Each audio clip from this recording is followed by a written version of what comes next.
potkají se dva, takhle povídá ten jeden. Hele, tvoje manželka si nechala udělat novou bahejní masku. No, a nezdá se ti taková hezčí?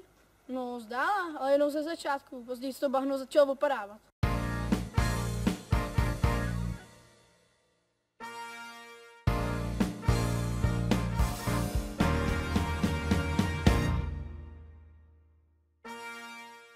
Dobrý den, rád bych vám tu zaspíval písničku od Karla Gotta. A jmenuje se... Co tu děláte na jevišti? No já jsem vám tady prvně ztratil alumíniový klíček, tak ho tady teďko hledám. To musíte hledat zrovna teď, už mám vystoupení? Asi takhle veliký byl z alumínia. Já bych ho nehledal, kdybych ho tak nutně nepotřeboval, víte. Já ho mám totiž na kolo. Mám vzadu takových zámeček a já ho potřebuju, abych jsem to kolo odemknul, víte. Ale já vám schápu. No a já ho potřebuju na to kolo a ještě jak jsem to měl zamčený, tak ho právě na to kolo potřebuju. No ten uzávěr. No a já jsem ho měl v kapse, teda ne to kolo, ten klíček. No, no. A jen ještě jsem slyšel, když jsem takhle vyndal kapesník, jak to cinklo. a byl pryč. A byl pryč. Jak to víte? No když spadne a nenajdete ho, tak je pryč. A no, on spadl takhle dolů, pač nahoru nemohl spadnout, že? On spadl dolů a byl pryč. No já bych ho nehledal, kdybych ho tak nutně nepotřeboval, já ho mám totiž na kolo, víte? Já mám vzadu takový zámeček a já ho potřebuji právě na to kolo. A ještě tak jsem vydal kapesník a byl pryč. No, já vás chápu. No a já jsem takhle vyndal ten kapesník a byl pryč.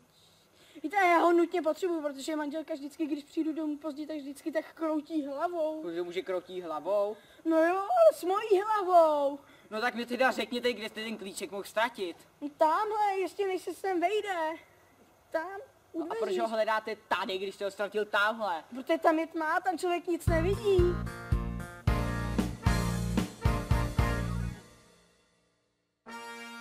Ale pojď se vsadit, že dřív vypiju tady ty 2,5 litry, než těch 5 panáků. No tak jo. A nesmíš se mi dotknout půl litru. Dobře. Tak jo, 3, 2, 1, teď. Ti radši nechám nás.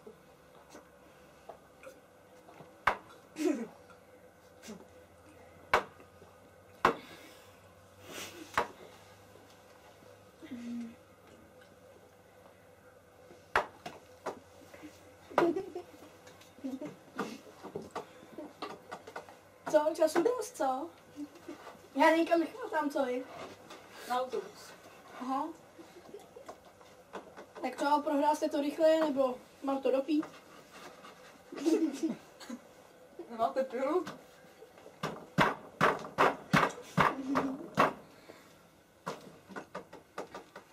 Dobrý, co?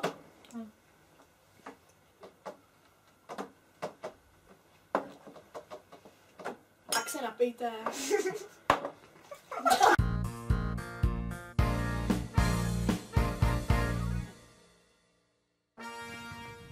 Dobrý den.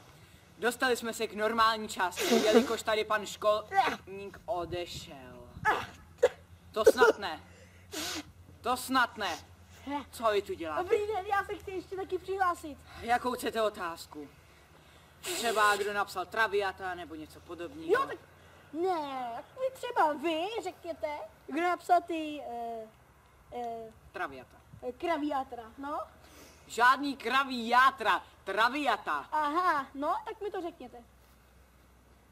Tak to zrovna nevím. No, vidíte, já se vám tady chcete dávat takovýhle těžké otázky. Mě říkáte blbej, že jsem. Náhodou, já jsem chytrej, umím i francouzsky. Francouzsky umíte? No ano, nebo co? No tak to jsme na tom stejně. Kolik jazyky umíte? No tak francouzštinu pokud znám, tak je jenom jedna, ne? No dobře, já znám francouzštinu, češtinu, němčinu, Vy umíte angličtinu. česky? No jistě, vy snad se mnou nemluvíte česky? A tak to jo. No, Tak mi třeba řekněte, jak se řekne francouzsky otec. mám. Otec? Ano, otec. Francouzsky, no? Ano, francouzsky, jistě. A vy to nevíte, jak se řekne? Já to vím. No tak když to víte, tak proč to potřebujete vědět, že jo? To můžeme rovnou No já se vás vysvětlit. ptám, o to je ten kvíz. No tak když to víte vy, já to taky vím, tak proč by se na to říkalo? To je jedno, prostě mi řekněte, jak se jmenuje otec. Francouzsky. No... Pane bože, Dělal jste někdy kviz? Co? Kvíz. Kviz? Jo, kviz. To znáte? Jo, toho jsem znal, to je takový ten malý blonďák, ne? Ale žádný malý blonďák, to je zkratka pro slovní hádání a otázky. No? Otec, francouzsky, tam jsme přestali. Jak se jmenuje? No víte, tak to raději přeskočíme to nějak. La mère. Aha. A matka? De mère. A když je otec le mère, matka de mère, tak je dítě. Malér! Ne malér! Pane bože, vy jste tak blbej, radši zmizte. Dobrá, dobrá.